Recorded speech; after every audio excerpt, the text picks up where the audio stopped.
What's going on, everybody? My name is Cilantro, and I wanted to talk to you guys about the different forms of transportation available in the game of ArcheAge. Most of this is probably going to be pretty obvious to anybody who's been playing the game for a while, but hopefully I can enlighten you on a few of the things that are available for people to use to get around the world of ArcheAge. First thing I want to talk about was mounts and airships here in a minute if we can catch one. Mounts are, of course, very handy. You get them very early in your quest lines. I'm not going to bother pointing out where they are. As long as you follow the quests you're given from the very beginning, you should have a mount raised up by, I don't know, level 10 or so. But the different mounts have different types of abilities, all of which are pretty handy. Leveling them up to a certain level will get you the ability to run. Another additional feature of a lot of the mounts in the game is that you can actually have a passenger with you, which is quite nice. A few little things about mounts themselves. Unlike certain other popular MMOs, you can actually have your mounts indoors, not really a huge thing. You're also capable with certain types of mounts to do certain combat abilities. For example, the elk mount here has a mounted attack, a fire arrow, and then a snipe, all three of which do a pretty darn decent amount of damage, usually good at sniping out enemy mounts themselves as somebody is trying to leave. In addition, you can even interact with NPCs. This particular quest giver I was able to interact with despite the fact that I'm on a mount. So it's pretty handy when you're going and turning in quests and getting new ones. You don't ever have to actually get off your mount at all. In addition, if you dismount your mount, you can actually walk around freely. It will follow you. Your passenger will remain on if they so wish. But being able to move around and do things allows you to earn experience points, which your mount will then share. Your mounts level up just like you do, whether you're riding them or having them follow around, killing monsters, doing whatever. They get a portion of the XP that you get for pretty much all combat-related activities. The higher level they get, the more hit points they have, which is always very handy. And in addition, they will, of course, unlock all these extra abilities. So we're now currently waiting for the airship. It'll be getting here hopefully in just a little bit. But if you want to track the airship, you can actually click on the manager spyglass, and that will enable that. If I can enable my minimap, that will actually enable a vision radius showing you either on your minimap or on your regular map where all transportation options are. So you'll see the incoming airships as they go. I believe even on this one you'll see carriages, which are quite handy, and we'll get to in just a little bit for their own little section. So I'm going to wait here for a minute until the airship comes in, and we'll take ourselves a little ride. Okay, so as I was sitting here waiting for the airship to arrive, I noticed on the spyglass here that a carriage was coming up to the fire snarl location. If you go to those different areas, you can actually see exactly which routes they service by talking to the NPCs and also scanning the using the spyglasses in whatever area they're in. So it's pretty handy. The carriages are especially useful when you're doing your first few trade pack quests because you won't have a donkey at that point. I'll talk a little bit more about all the nice things about donkeys here in a little bit, but for the initial travel around the world before you really get into some of your other mobility options, it's pretty handy to have all that kind of stuff. And wow, it actually looks like this carriage continues through Fire Snarl. A lot of times they'll go to a spot and then immediately turn back, but this one actually seems to be going between Fire Snarl and Skyfang Village, so that's kind of neat. Oh, and look at this. Just in time, Falcor's Windscour airship is coming in, so I'm going to get up here on the top deck and wait for it, and I'll be back when we're taking off. So, as you can see, a little bit of time has passed, and here we are. The beautiful, lovely airship is coming through. It'll be sweeping around here to the other side, and once it docks right here, we'll be able to climb on board. Do note that you are more than welcome to carry trade packs with you while you're doing these sort of things. In fact, if you do a little bit of research, you'll find that some of the airship routes can save you a good amount of time if you're doing any sort of trade run on the same continent. So if you're interested in earning some gold and you're not super familiar with a lot of the hostile territory or otherwise just don't want to risk anything, use the airships. Just do note that while you're in a given zone, the airships follow the exact same zone rules as far as PvP goes. So for example, guess my mount must have fell there. So for example, this region just went into war. So if I was holding a trade pack and some malcontent would come up here and attack me, then there's a good chance that I would lose said trade pack.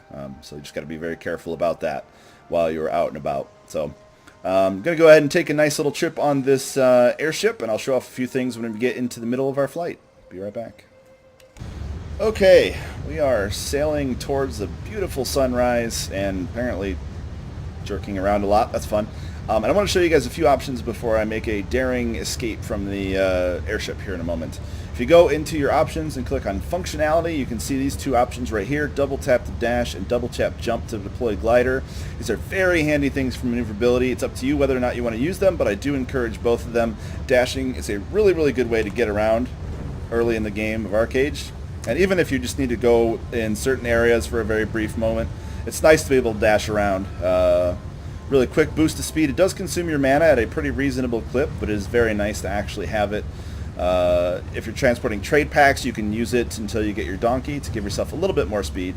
But otherwise, just keep in mind that it is part of your repertoire. If you're being chased in PvP, sometimes you'll be able to do a quick dash to get out of an area that may otherwise be really dangerous. Just do note that you cannot dash in combat, whereas you can summon and use your mounts in combat.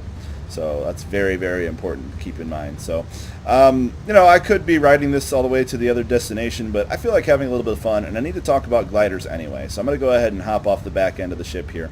One thing to note about gliders, they're very, very fun, of course, to glide around. But the big thing to keep in mind is that if you're falling a great distance, you cannot open your glider to save you unless you jumped. If you jumped out successfully from wherever you are, whether it's the top of a cliff or wherever you would want to be jumping from, you know, like an airship, as long as you jump and make a clear jump, you will actually be able to open your glider. And I will show you, actually I'm getting pretty close to the ground anyway, but I'll show you here really quickly. If I jump off, I can hit the space bar, which is essentially a double jump, and now I'm gliding quite safely.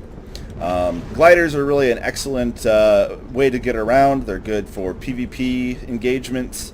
They're just a lot of fun, of course, to just glide around and enjoy yourself. I'm only going to be showing off the abilities that every glider gets, which I believe is just the glider nitro and a few of the attacks here. The glider barrage is kind of neat. You shoot out a bunch of arrows in front of you, which can be kind of handy. And then the air raid allows you to drop some orbital bombs on the ground beneath you. So if you're able to make use of those, that's fine, but they are kind of hard to aim properly. As far as trying to keep your glider up in the air for as long as possible and or wanting to descend as quickly as you can, pushing forward not only makes you go forward more quickly, but it also makes you descend more quickly. And likewise, if you hold back, it will allow you to retain a little bit of your lift and not fall quite as quickly. There's another really nice thing you can do if you need just a little bit extra time on your glider to maybe buy yourself you know, the duration you need to get your glider nitro back off cooldown. And that is if you are close to the bottom or close to the ground or the top of the sea, because you can glide over water, all you have to do is hold back, and when you approach that, you'll get a nice little sort of re-speed boost if you watch very carefully. See how I kind of skipped there twice? 3 times. Works much better on other areas where I wouldn't be going uphill, but you can get up to 3 little speed bumps, and it's quite nice to give you just that little bit of extra time you need. Those 3 speed bumps are only once per flight. Even if you were able to get your glider nitro working again, that's really not going to be possible to do with that aspect, so something to keep in mind. So I want to talk about donkeys very quickly. Donkeys are extremely useful. They do have some abilities that give them some extra mobility. La Mancha's Call gives you a really cute little charge ability. You cannot use this when you have a trade pack, but it does let you go some places in case, you know, it's possible that when you're fighting, somebody may have killed your mount. There's a reason that I actually have 2 mounts. But being able to summon your donkey in an emergency and use La Mancha's Call to get away is quite nice. And the other ability is usable only actually only I guess when you have a trade pack, and it's called Dreaming Donkey. Basically, you'll have a carrot that you will tease out in front of your donkey, and it'll make them go significantly quicker because they actually do have a really decent speed when you are you know, bearing them with the weight of a trade pack. So quite handy to have all those things available. I want to go over to Mirage Island. That's where I can show you exactly where you can upgrade your glider if you are not fortunate enough to have the money to buy one from the cash shop, or like me, I was a founder, so I actually was able to get the Glass Phoenix, the founder's glider. You can actually get the glider that you get from leveling, which is obtained at around level 15, and upgrade it with a few different recipes available in that area. The other nice thing here is while you're starting off in the starting area, I'm pretty sure it's like this for all 4 of the starting areas, depending on which race you are. you can actually hit these little stones here. They'll be all around, and it'll actually give you an innate sort of sprint to save you on mana when you're first leveling up. As this is the newbie zone, it's a nice handy little thing to help you get between different questing areas and so on. So I'm going to go ahead and head out to Mirage Island and show off some of the transportation features over there, and I'll see you soon. Alrighty, and here we are in the absolutely lovely Mirage Isle area where you can see all sorts of wondrous things. You can check out all the vehicles you might want to be interested in. There's cars here you can test drive, a lot of interesting stuff. But the focus of this visit here is for the gliders. This experimental glider is, I believe, the exact same one as what you get from the quest line. Your starter quest line will lead you to a glider around level 15, depending on your pace of leveling. So once you've obtained the experimental glider, you can start to buy these upgrades, the enhanced glider design, the improved glider design, and then eventually the ultimate glider design, which puts you pretty much on par with any other glider out there. There's nothing really too crazy in terms of the differences between the different gliders. I mean, there are better ones that you can get from endgame content, but this glider will carry you for quite some time. I mean, literally carry you for quite some time.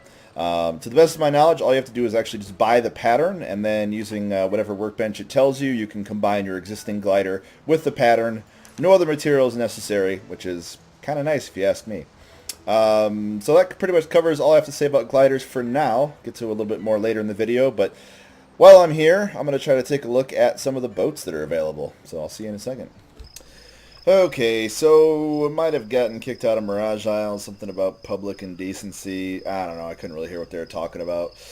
Anyway, so I decided to relocate to Soundless Lake on a beautiful, chilly, cloudy night to show off some boats, just to give you a little bit of a quick tour on what all is possible with the nautical experience. So boats can, of course, be piloted. One of the most important things about boats is the owner's mark, especially if you have a trade boat or a fishing boat. Placing the owner's mark prohibits anybody else except for you from taking over the wheel and driving your ship off to wherever they wish. Another really nice thing about boats and pretty much all the other land vehicles as well is the ability to use eco-friendly fuel to give it quite a huge speed boost. Very handy indeed. Extra maneuverability on the open seas can either prevent you from being pirated or enhance your chances of being able to pirate someone else, which is always good because free loot is wonderful. The boats handle kind of roughly, especially the fishing boat here. Clippers are reasonably good to handle, not too bad. I'll go ahead and summon a clipper here in a minute to show off some of the things that you may not know about them.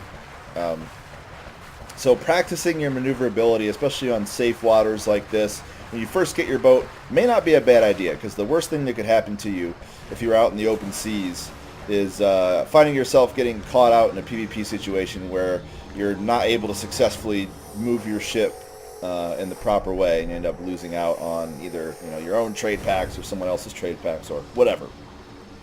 One of the nice things about boats, is just an aside, is if you have any custom stamps, the crests, you can actually put your own crest on your boat, which is kind of neat. So we're here, of course, the Bacon Guild, and thus I have the Bacon Guild signet available. It actually looks like Nia's getting her own, so now I can see a double dose of lovely bacon.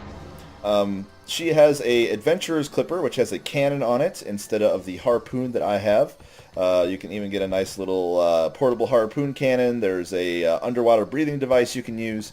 This video is mostly about the maneuverability related to boats, and the most important thing, I think, to keep in mind for the maneuverability of your boat, especially if you have people with you, is the sails. Now, the sails can actually be raised and lowered by interacting with them. And what this does is it reduces your ship's speed, but gives you a much better turning radius. Of course, not all ships actually have the sails. As you saw, my fishing ship did not. But the galleons, as they're called, the trade ships, the clippers here, all of them do have sails. And so if you're with a bunch of your friends, actually acting as a proper captain and barking out orders as to which sails to raise and lower, it's not only a little bit of fun, but it actually can help you with your maneuverability quite a bit. One of the nice things about the harpoon clipper in particular is the harpoon. You can use it to attach to other ships or even objects in the world. If I'm close enough here, I may be able to Can't quite shoot that, so I'm going to actually move forward here a little bit. You can have a lot of fun just with the physics engine by using your harpoon to attach to various things. Sometimes it's useful, sometimes it's not, but you can even shoot your harpoon onto land and drag the ship onto land if you wish. The game is very open-ended. There's no... Well, I can't say there's no, but there's very few arbitrary things that limit what you can or cannot do. But as you can see, just to show off a little bit of fun here, I can actually harpoon this little overhanging branch and use the down arrow key to reel myself in, and up we go. So this can be a lot of fun. You can also shoot the bottom of a sea occasionally to do the same effect, except it'll, due to the buoyancy that you'll accrue as you pull yourself in, the line will eventually snap and you'll go flying through the air. It is quite fun, quite entertaining. It's likely I'm going to be going flying here soon, because if you bump into too many things, the line will snap and you'll end up falling. So, getting up there. I think my front sail is going to clip, and here we go. Woo! Seem to have bounced off a little bit of land there, and I don't think we're going to get turned up the right side that we're supposed to be. So, no big deal. Just hanging out underwater. Not real problem. Actually, one quick note about being underwater. Underwater transportation is very important as well, and if you can afford them, I would highly recommend that you invest in Grand Blue's dive helmet and Bakhtahan's swim fins. These are two amazing items that will make your life underwater significantly better. Wow, actually I didn't realize there's some iron down here. That's kind of cool. The swim fins give you a pretty significant boost to your swim speed, and the helmet gives you a lovely extra minute of breathing underwater. In addition, you can also purchase or make Dahuda's bubbles, which give you a 45-minute leeway for being able to swim underwater. So if you are really in danger and perhaps trying to flee some pursuers who may not have this potion, you can always just chug one and you'll be in good shape. Diving in the water actually is very important, because when you're out in the open seas, if you destroy another ship or kill another player who has a trade pack, their trade pack does not float to the surface and instead sinks to the bottom of the water. So take some time to practice swimming around in the water for the purposes of retrieving trade packs and otherwise increasing your maneuverability as a player, and you'll be well rewarded. So I wanted to take another opportunity here to actually show off the carriage, which I did not get a chance to, so I'm going to go try to track one of those down, and I'll be back in just a minute. Okay, a quick aside while I'm heading towards a carriage station. The Songcraft tree and a few other trees have some nice movement enhancing abilities. The Songcraft one in particular is very nice because it actually affects your mount as well. So if you're out and about, maybe doing some trade runs, and you have a donkey that you would like to speed up, you can switch over to Songcraft if you have it leveled and get yourself a nice little speed boost. Pretty handy. So just like the airships, you kind of have to wait for the carriages. They don't always show up immediately, but you can actually look at the spyglass and get a good view as to where they may possibly be. Oh, hey, look at that. We've got one over there. Yeah, you know what? We're just going to head over that way and try to go catch that one since we saw it on the map. Why not? We'll do a little bit more gliding while I'm at it. So one of the actual things that I'm going to talk about here in just a little bit, but I'll gloss over it really quickly, is that the maneuverability in this game really is quite different from a lot of other MMOs. Not just in terms of there being gliders, but also just the general openness of the game and the ability to really feel like you have a full range of control over your character's movements. A lot of practice with it is very much recommended by me. I still practice a lot of things like certain glider maneuvers and so on, because you never know when you'll be in a dire situation, and a little bit of extra maneuverability on whatever you're doing can be very important. Your turn radius on gliders, you should have a good amount of practice with that. How quickly your clipper can turn, coordinating with your friends to make sure that you do all those sort of things on ships where they can raise or lower your sails as needed. All very important things. One of the nice things about gliders in particular, just from a design perspective, is they are quite powerful, but not to the point where you feel like you're actually losing out on a lot of missed the carriage. Not to the point where you feel like you're actually missing out on a lot of the features of the game. Just to call out WoW in particular, the flying mounts in World of Warcraft were really quite excellent, a very interesting design decision. But unfortunately, as evidenced by their tendency to take them away from you anytime you join a new or get a new expansion, there are some design philosophy problems that come into effect when you are dealing with the gliders, or the flying mounts, because all the cool terrain that the developers design suddenly becomes inaccessible, or rather doesn't need to be accessed because you can just fly around. You know, you have vertical takeoff and descent, and you can go anywhere you need to at any given time. So in order to quote-unquote encourage their players to explore all the different areas, they limit you in how much you can fly. And I've even heard, I think, in the new expansion that they may even be taking your flight away, period. I applaud them for having taken the step into the virtual third dimension, but I really feel like ArcheAge's approach with the gliders is quite good, because gliders are powerful, but they're limited. They are not going to allow you to go every which direction at any given time. This is actually a strength in design. This allows for the interactions between players to be much more immersive, much more actually directly interactive. For example, when you're out and about, if somebody drops in on you from a glider, it's very likely they're going to take some fall damage. If they don't take some fall damage, it's likely that you would have had a good shot to see them. With some of the faster flying mounts in World of Warcraft, it's almost impossible to actually spot somebody before they really drop in on you in a PvP situation. It's important to be able to react to situations as they arise, of course, in any PvP game, but I think limiting players and being able to even see players before they get to you by making flying mounts so powerful really is not a very fun thing to encounter. So by limiting flight, I think it actually makes flight a much better game mechanic. So that's the lovely carriage route. You can see all the carriage routes. When you click on a carriage, you also see the route that it takes. Silent Forest to Innister, as the crickets serenade us with their lovely tunes. I want to show you guys really quickly that I'm very happy to be able to own a farm cart, one of the few land vehicles that's available currently in the North American version. The farm cart does allow you to hold 2 trade packs in it, in addition to your own. And you can actually have your friends hop on. It's a little bumpy of a ride, but you can actually hold about 2 passengers on it, as Nia scoops herself in. Nia, you're not a trade pack. She is adorable, though. It has a cool little horn, so you can beep at people nearby, and you can also speed boost it, which is quite nice. It has all the other information that you may need. In addition, all of your vehicles / mounts, whatever, boats, all of them have an information screen that you can bring up. It'll tell you your turn speed in this case, and it'll tell you your actual move speed, the classification on it, and so on. It's also where you can access your mount's equipment if you so desire to change what they are wearing.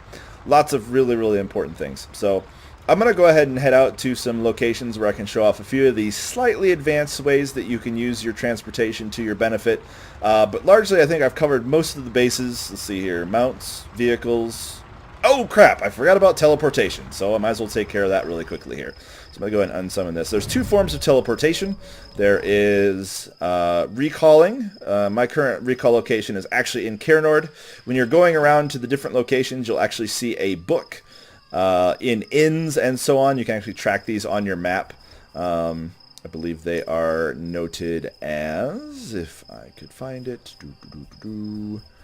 memory tomes. There they are. So you can actually see those. You can see all the different locations where you could recall, should you so desire. It is on a 30-minute cooldown, which is very handy. In addition, there's actually another form of transportation that is very useful, as things do tend to occasionally get kind of messed up. That is the escape function. If you are stuck somewhere, falling indefinitely and unable to move or anything like that, you can just put escape on your bar and click it, and it will, after a certain amount of time, move you to the nearest respawn point with a 30-minute cooldown. Pretty handy stuff. Really, really useful to have that available to you.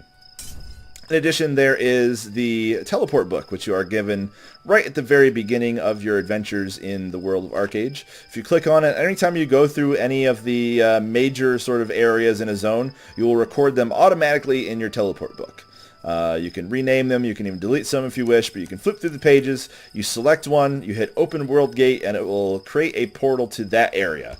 The hereafter stones are used to actually open the portal. You need 1 hereafter stone for any portal that is made on your own continent, leading to your own continent, whatever continent you're on. So if I wanted to go from Innister to, say, Hasla, all I'd have to do is open a gate up. It would cost me 1 hereafter stone. If you are going across to another continent, say to Nuya from Haranya, or up here into the Arcadian Sea, to Sunspec Sea, to Fredic Island, on your faction's respective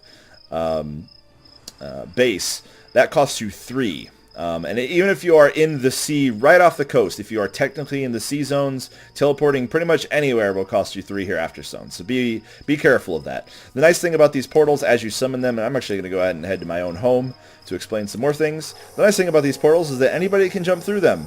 It's also a downside, so if people are chasing you, be wary of that. Make sure that you're not being chased into or bringing your pursuers with you as you port away. I have a pretty quick load time here, which is kind of nice. But jumping through these portals, and you do actually have to jump. You cannot walk into them, which ensures that you will not accidentally walk into them. So welcome to my lovely abode here. In order to actually be able to record these sites, the custom sites, you have to own a home, or otherwise be permitted to use a home, whether it's guild permissions or whatever you have set for your residence or a guild residence. And then you have this lovely hearth here. If you go to the hearth, you can actually stoke the fire by spinning 2 logs, and that allows you to then cook a few things. Very limited cooking options, but you can at least get some things cooked without having to have a cooking station. And you can also record a location in your teleport book. It takes a memory ink, which are available from the general vendors. You can name it, and that's how you record sites in your recorded site tab. It's quite handy. You can even click on it and find out exactly where you're going to go, which is very, very useful. So I'm going to head out to a certain location off in the distance here to show off the last few things that I'd like to talk about transportation in ArcheAge, so I'll see you in a bit. Okay, here we are in a different part of Rookborn Basin, and I wanted to show you guys some of the nice things you can do if you're a little bit clever with your transportation options. For one, don't let the scenery fool you. There are many places that you look like you may not be able to scale, but you actually can. Don't hesitate to just spam the spacebar when you're on your mount, and you may be able to overcome some of the different locations that otherwise look impassable. This game very much rewards exploration. There are tons of areas where you could plant certain farms outside of the normal conventional places in the world. So using a little bit of creativity to navigate around to certain locations can reward you with quite interesting things. Either finding your own land to be able to work, or stumbling upon the land of others who have so graciously planted trees or plants for you. One of the most important parts of this type of holy crap. Well, speak of the devil, there's apparently an incredibly giant pine farm here. This is ridiculous, and it's not even really that far out of the way. Wow, this is a lot of trees. And they're turning very soon. Holy crap, some of these might be turning Thunderstruck really quickly. Guess I need to hurry up the video. Okay, so anyway, gonna go ahead and show you a few of the little things you can do. So just because a cliff area has a very sheer look to it doesn't mean you can't necessarily climb up with a little bit of creativity. The elk mount is particularly good for this with its elegant leap ability, but otherwise using your glider to get up steep slopes that otherwise look impassable is very much a viable option. So for example, I can spam space to get up this little area, and just about right here, my mount can't quite make it. So let's see if I can get up here with an elegant leap if I get it sort of lined up right. Jump, leap, and hey, there we go. Look at that, we made it up.